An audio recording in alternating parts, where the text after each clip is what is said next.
I'm pretty sure Chris Christie is trying to run for president on the Republican ticket in 2024. And I say that because Chris Christie has been coming out more and more recently, not only attending events in early primary states, but also apparently focusing some of his new talking points. So let me read 3 separate quotes from Chris Christie given on 3 separate occasions, and you tell me if you can figure out what he's trying to focus group here. First one is what he told Politico about a week ago. We have to be the party of tomorrow, not the party of yesterday. But more important than that, what we have to decide is, do we want to be the party of me or the party of us? What Donald Trump has advocated is for us to be the party of me, that everything has to be about him and about his grievances. So again, that is what he told Politico. But then he also said on Guy Benson's Fox News radio program, he said, the mainstream media will overinterpret this as being the end of Donald Trump and the Republican Party, and it is far from it.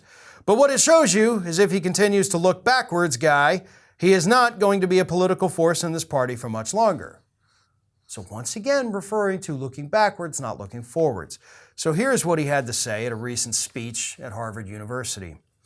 You cannot stand behind the seal of the President of the United States in the East Room of the White House and tell the American public that the election is stolen and not present them with any evidence that it's been stolen. Because people will believe the president. A lot of people do, and they think to themselves, well, he wouldn't say that unless he knew something. He knows nothing, Christie concluded with. So once again, referring to Donald Trump sitting there still whining about the 2020 presidential election, which of course is looking backwards.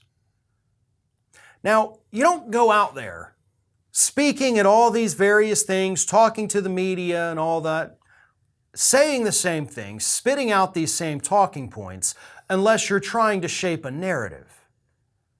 Now, Chris Christie, if he has no future political ambitions, has no reason to shape a narrative, right? You don't have a dog in the fight anywhere, right? You're not running for office, you're not doing this, you're not doing that. So why are you trying to craft talking points here? Well, I think the reason is very clear. I think Chris Christie wants to run for president again in 2024. Now, he did not do well at all in 2016. Like, Chris Christie failed hard, but he took a couple of Republicans like Marco Rubio down with him. I love to reference that video of him in the debate, really just ending Marco Rubio's presidential ambitions once and for all. It's beautiful. And Chris Christie, like Donald Trump, is in fact a bully, right? We've known that. But at the time in 2016, Chris Christie was still mired by all of his own scandals. Well, that was 6 years ago. The public has moved on, the public has forgotten, but more importantly, the public's threshold for acceptable public behavior has fallen down to the floor, folks. Those things that Chris Christie did, right? Bridgegate, the closing of the beach so his fat ass could sit out there all day by himself. All of those things are like giant nothing burgers compared to what we've seen for the last 6 years.